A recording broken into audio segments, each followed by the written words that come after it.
All right. Hi, everyone, and welcome to the Ottawa Children's Storytelling Festival, brought to you by Ottawa Storytellers and the Ottawa Public Library. My name is Jessica, and I work at the Ottawa Public Library, and I'm so happy to be here with you today for Storytime with Sharon Shorty. I would like to start by honoring the Algonquin Anishinaabe Nation, First Nations, and Inuit and Métis people. Ottawa is built on unceded Algonquin Anishinaabe territory. The peoples of the Algonquin Anishinaabe Nation have lived on this territory for millennia. Their culture and presence have nurtured and continue to nurture this land. The Ottawa Public Library and the Ottawa Storytellers honor the people and land of the Algonquin Anishinaabe Nation. The Ottawa Public Library and Ottawa Storytellers honor all First Nations, Inuit, and Métis people and their valuable past and present contributions to this land. I'll just let you know, if you've chosen to use your camera, just know that others can see you, and you can use the stop video button to turn off the camera if you don't want to be seen. Everyone is muted so that we can hear the presenter clearly, and you can use the chat to say hi to everyone or ask a question. It's now my pleasure to introduce Sharon. Our special guest this evening is an award-winning bannock maker from Tlingit, Northern Tutchon and Norwegian people.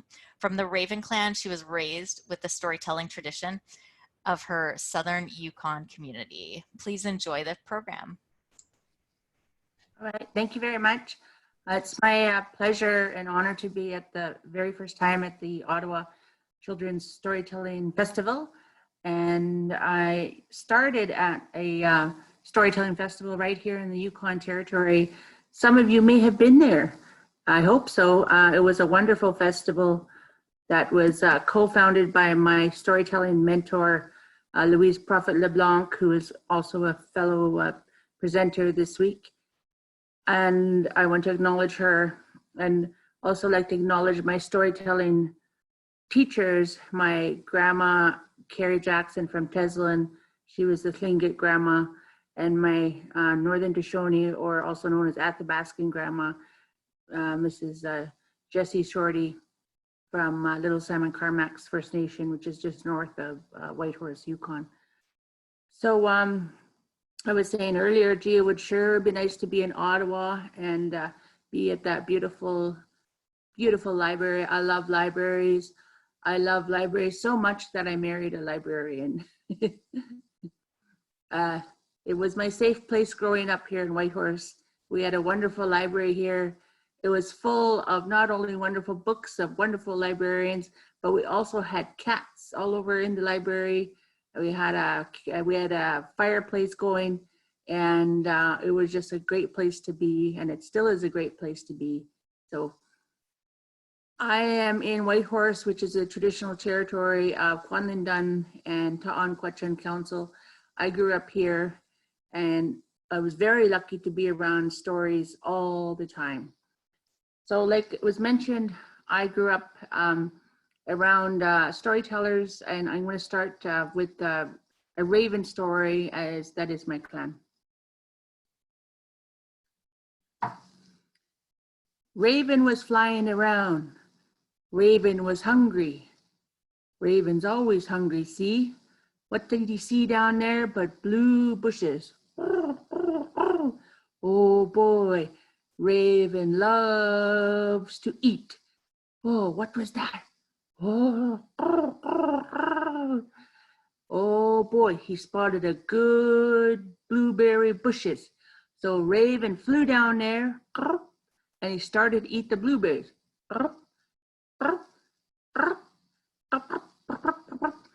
Then Raven remembered he had a job to do. What was it? Raven was supposed to go down to the water and watch for the boat coming. Ooh. Raven didn't see the boat. So Raven thinking, what's he gonna do? Because he really wants to eat those blueberries. I know, says Raven. I am gonna take out one eye, puts it on the log, take out his other eye, puts it on the log, and Raven talked to his eyes. Eyes, you tell me when the boat's coming. I said, okay, Raven. Now Raven went back to the blueberries. Oh boy, there were big, juicy blueberries. They were better than they were better than Save on Foods. They were cheaper too. Then Raven remembered. He could hear his eyes hollering, Raven, Raven, hurry up, the boat's coming. Uh-oh. Raven ran down to the log, close by the water, put in one eye, other eye, looked around. There's no boat.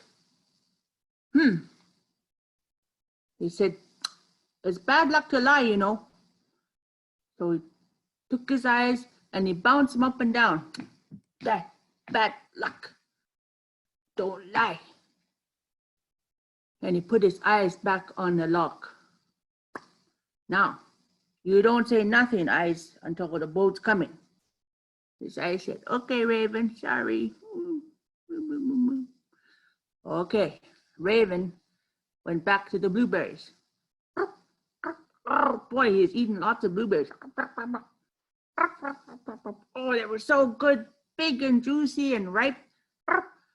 They were just rolling down his face. He had no shame. He don't care. Pretty soon he ate so much blueberries that he threw up.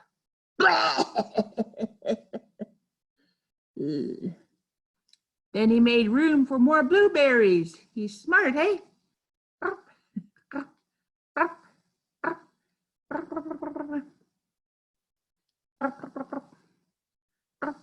Raven heard his eyes hollering again.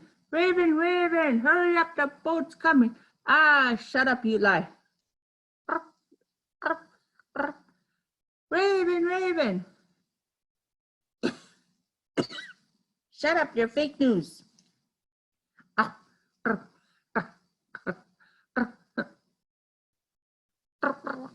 Raven, Raven. Shh.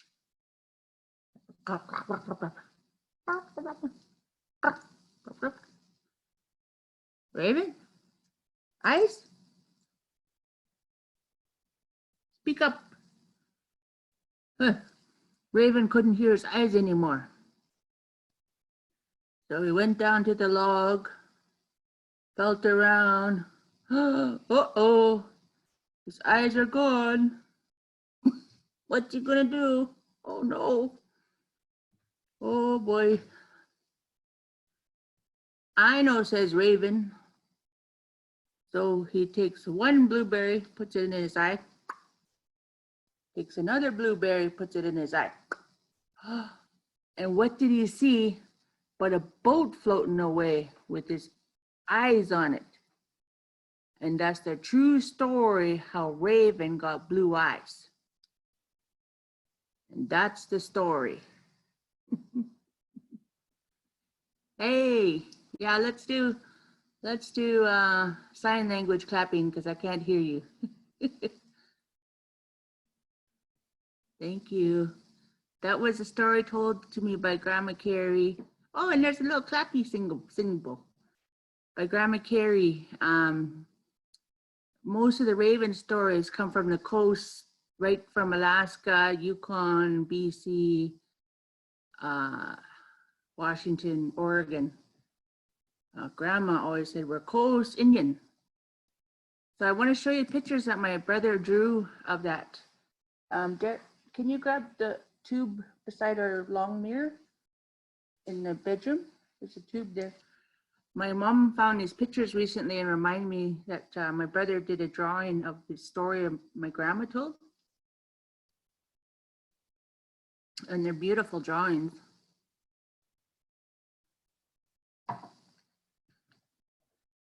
Right behind the door. Nope. No.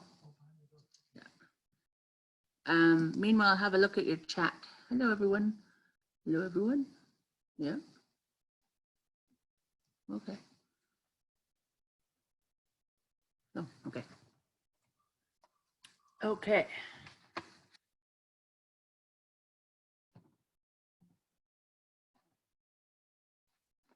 Right, I might have to back it up a bit.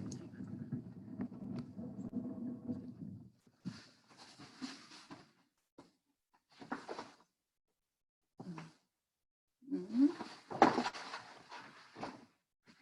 Okay, so here's the first one where Raven is with the blueberries.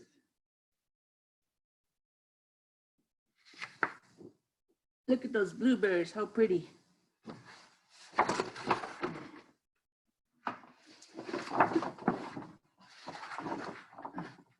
And then the second one where Raven took his eyes out and put it on the log.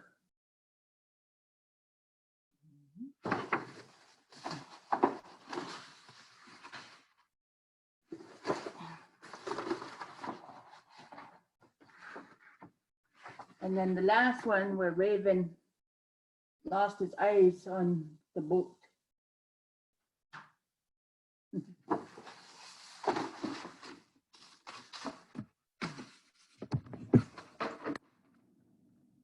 Oh,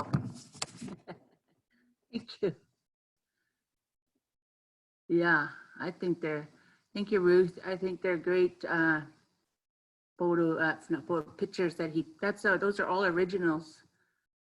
And because we were all lucky to listen to Grandma's stories, we're lucky to listen to stories in person, like not just stories from TV or radio, although there's some really good stories, by the way. I don't know if you see this show. It's called Molly from Denali. That's a really good show. And it shares about Athabascan culture and about coastal culture. And it's a really good show that friends of mine work on. I actually auditioned for it, but I never got it, but that's okay.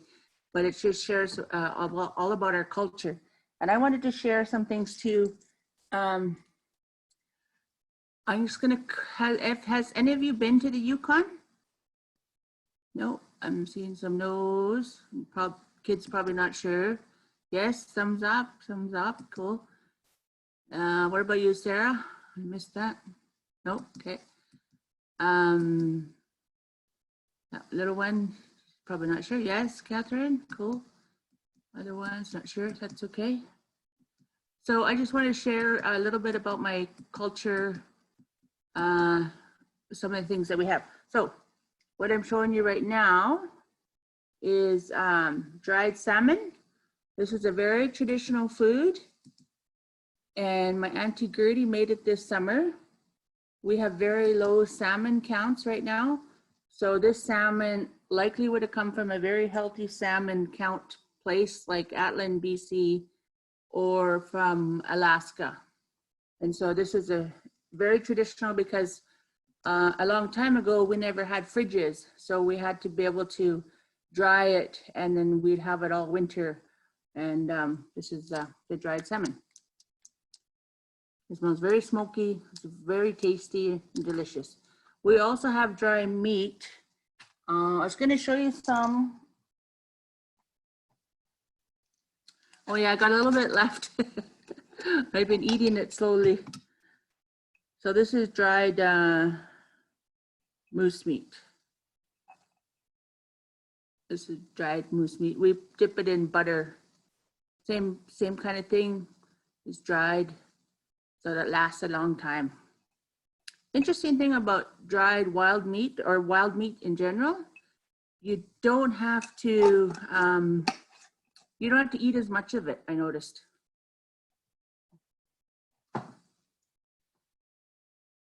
And then I wanted to show you my friend's bannock mix. This is my dear friend Teresa.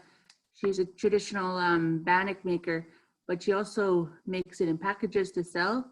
She's actually just right now in the middle of making a deal with Costco to sell her bannock mixes all across North America. So if you'll see her bannock mixes around, it's really cool. That's Grandma Teresa's bannock mix. Or though you can just Google a bannock mix recipe. All right, I think we got time for some more stories. This time I want to share on my Athabascan side. We will my grandma and my aunties would always tell these stories when we go to places in the summer. In the summer, we would always be camping somewhere, and that would usually be fish camp. And a fish camp is where you'd go when we used to have a lot of salmon, and we'd go there and we'd cut fish and catch salmon and dry it, like that picture of that salmon I showed you.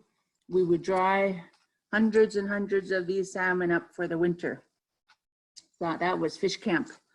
And I would run around the camp with my brothers and my cousins, and it was so much fun because up here, our sun does not go down in the summer. It is so much fun if you're a kid, but I don't think it's so much fun if you're a mom, because it's very hard to get your kids to go to sleep. But Auntie or my mom would say something to us and try to get us to go to bed. And this is the story they would tell us. So this is a story about a long time ago when people used to travel to different camps. This time was a wintertime camp, and all the people had been gathered there, and this mom had lost her little girl. They looked all over for that little girl. They looked everywhere in the snow. By the way, we got lots of snow right now. I don't know if you can see if I turn this, if you can see a lot of snow. I don't know if you can. I hope you can. There's a lot of snow. Anyways,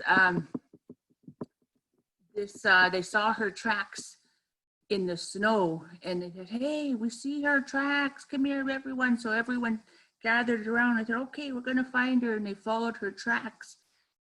But her tracks just stopped. And they thought, "Where'd she go? We can't find her." But beside her tracks were these tracks that look like this beside her. And they were giant though. They're really big tracks like that. So they knew that it was the giant owl. Now, a long time ago up here, we used to have giant animals. We had a giant beaver, we had a giant wolverine, we had, of course, woolly mammoth, we had a giant frog, we had a giant snake, we had all kinds of giant animals. Well, this one was a giant owl called Maythi. Now, giant owl used to fly around to all different villages, and when he was hungry, he would fly down to a village, and sometimes he would take a husky dog and take it away and eat it. Sometimes when he was hungry, he would fly around and he would grab a kid and take it away and eat it. So they were down to the last giant owl, and there was a young chief. He said, "I don't want to lose any more of my people. We're going to pack everything up and we're going to move far away from this giant owl Maythi." So people started to pack all their things up. They were really quick to pack because they're used to moving around. Now, there was an old lady. This old lady, she couldn't walk. In those days, there's no wheelchairs. She used to have to pull herself around with her arms. That young chief said, that old lady, we're going to leave her to be left for the giant owl to eat. She can't do nothing anyway. She's crippled, no good for nothing. Her little grandchild said, "Hey, that's my grandma. I don't like that." And he said, "Well, you could stay with your grandma too." So that's what they did. All the people were all packed and they were all leaving. Very sad thing to see your people leave you. So grandma, what could she do? What grandmas always do, which is work. So grandma, she started getting her good stick and she started digging a hole. And as she did that, she got her little grandchild to fix a fire put on a pot on it, and she said, "Grandchild, go pick some spruce pitch." I don't know if you guys have spruce trees over there, but spruce pitch is a very sticky pitch. When it's hardened, it almost looks like amber. This is a traditional medicine that we use over here. So grandchild would pick all this pitch and put it in that pot, and that when it starts warming up, it starts bubbling. It's almost like a hot glue. So grandchild picked a whole bunch of that. Boy, she's good at picking pitch. So grandchild, she was doing that, and then grandma kept digging that hole, digging that hole. Then grandma said, "Grandchild, listen, you go ahead, you go pick what we call witch's hair." Now, this is where I usually ask the audience, what's witch's hair? But I can't right now. We call it witch's hair. And then some people will say, well, we call that old man's beard. And I'll say, well, we don't know what old man's beard is because First Nations people don't grow facial hair. So we don't know what that old man's beard is. So it's at gray, dark gray branches on trees, which got like, we said witch's hair. We know what witch's hair looks like. We don't know what old man's beard looks like. So grandchild, go pick those. So grandchild pick all those branches. And then grandma, by then she had finished digging that big hole, and they covered up that hole with that witch's hair, covered it up with all that snow. Pretty soon you couldn't tell that anything was there. So she said, okay, grandchild, we just gotta sit and wait now. So pretty soon they could hear, hoo, hoo, ah, me thee coming, giant owls coming, hoo, hoo, giant owl coming. So sure enough, that giant owl flew down and looked at the old lady and the grandchild and looked around the camp. Said, "Where's all your people, old woman?" "Ah, they left me. You're supposed to eat me, but I'm old and tough. My meat not very good. Start with my grandchild, she's nice and soft." "Okay, old woman." But she said, "Grandchild, grandfather, hard work to fly around cold weather. Warm up your wings by the fire first." "Okay, old woman." So he turned around, warmed up his wings. Oh, it feels good. When his back was turned, she got a big stick and she knocked him down into that hole. And then she grabbed that big boiling pot of hot pitch and she poured it onto him. He started to burn. He started to sizzle. He sounded like bacon frying on Sunday morning. "Ah, you tricked me, old woman. Ah." So they waited. They waited until it was all quiet. "Grandchild, go down there and get his claw, this one." Grandchild climbed down there and she grabbed that claw. They say it was this big. "Now," she said, "we are going to catch up to our people." So those days, they never had the sled like we have now. They had caribou fur. Put the fur side down and grandchild gonna pull grandma on that.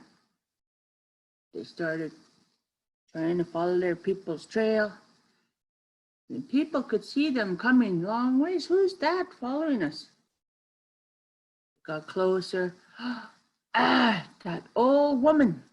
Now gonna bring us bad luck. Go away, bad luck. They got closer and closer. Go away, bad luck. They got closer finally. They said, you bad luck, go away. It's okay, it's okay. We killed the giant owl. Oh, everybody couldn't believe. What are you talking about? You can't even walk. You can't do nothing. They couldn't believe it. They had the worst argument, worse than fighting on Facebook. Oh, it was bad.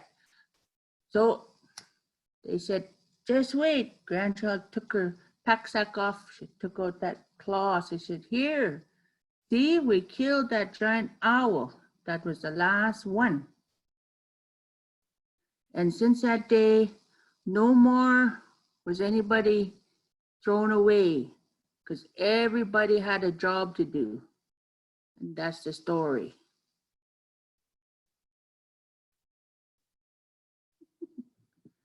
Thank you. Yeah, I hate Facebook fights. So silly. So, as I was saying, my aunties and my mom, it was hard to try to get us to bed at fish camp in the summer. So my Auntie Gertie, she would say, Sharon, get to bed. I'll be running around fish camp. Oh God, back in those days when I could run. And she'd say, Sharon, get to bed. No, I'd be running around. And then she'd say, Sharon, get to bed or giant owl's gonna come and scratch your eyes out. I'm like, ah! I go running right to bed. And to be honest, even to this day, I'm a little bit scared of owls. I don't quite trust them. I don't think they're trustworthy. I don't know.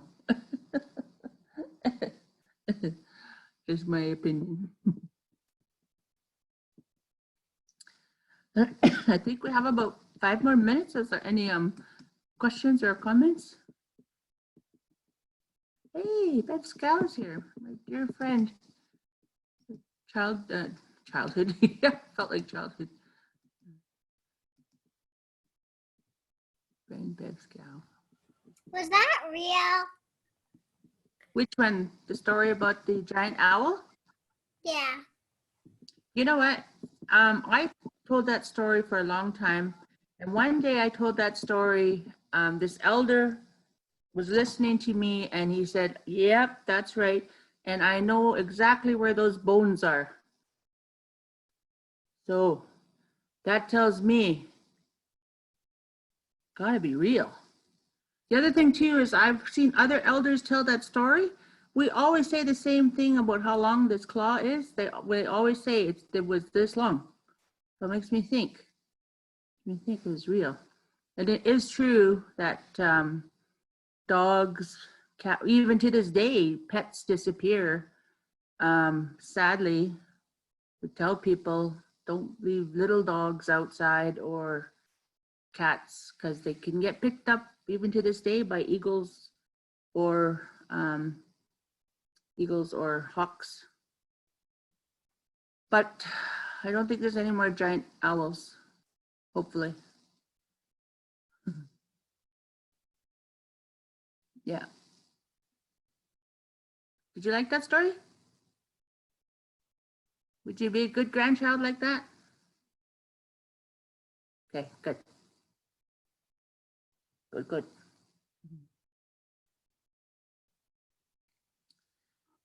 Thank you. Any other comments or questions? What else we got here?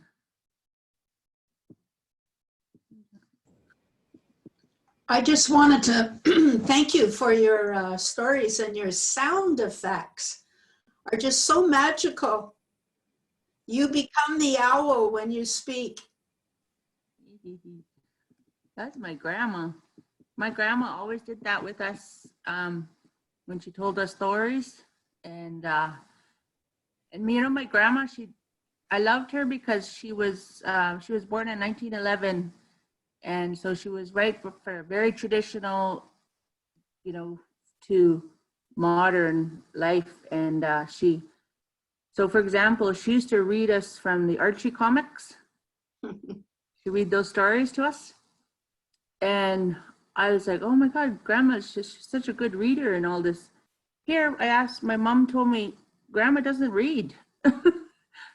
She was just looking at the pictures and making up the story. But so she's so imaginative. And so I had that privilege to be around somebody like that every day. She told me stories every day that I was with her, like for 25 years. And she never repeated one for 25 years. Wow. You imagine how many stories that was. And the only time I ever heard a repeat is if I asked her to repeat one. Yeah. Do you have a favorite story, Sandra?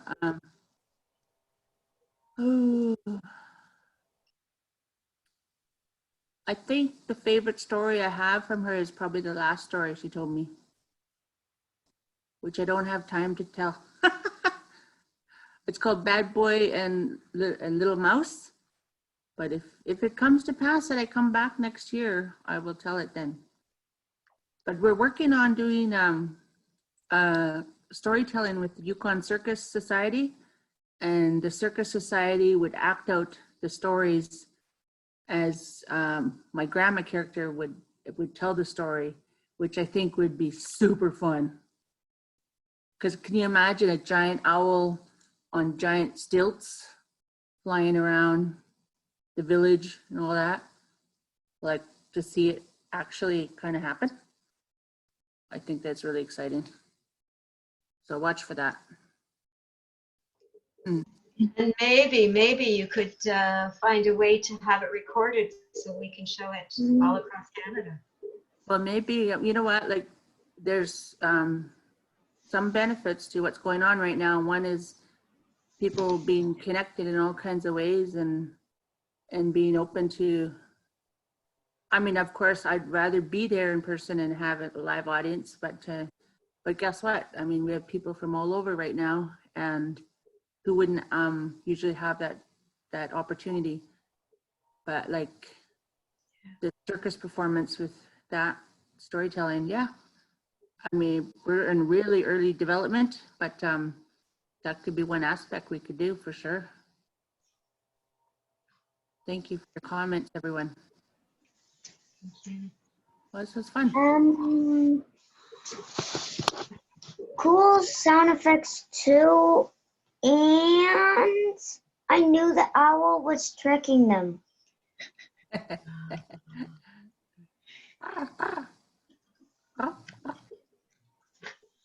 You know what?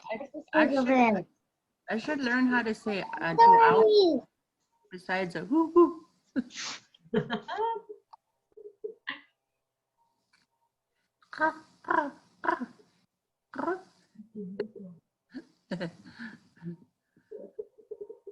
Well, hello. It's nice to see some really young ones. Eating something, Michael, something.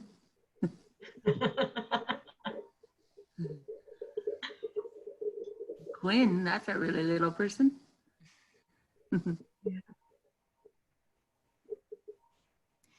Thank you so much, Sharon, and for everyone for joining us today. And everyone, keep in mind, we've still got more storytellers to come. And I've put the link in the chat for the Storytelling Festival a little bit further up. So I hope you enjoy the rest of your evening. And again, thank you so much for joining us, Sharon. That was such a treat. Thank you. Hope one day to see you in person.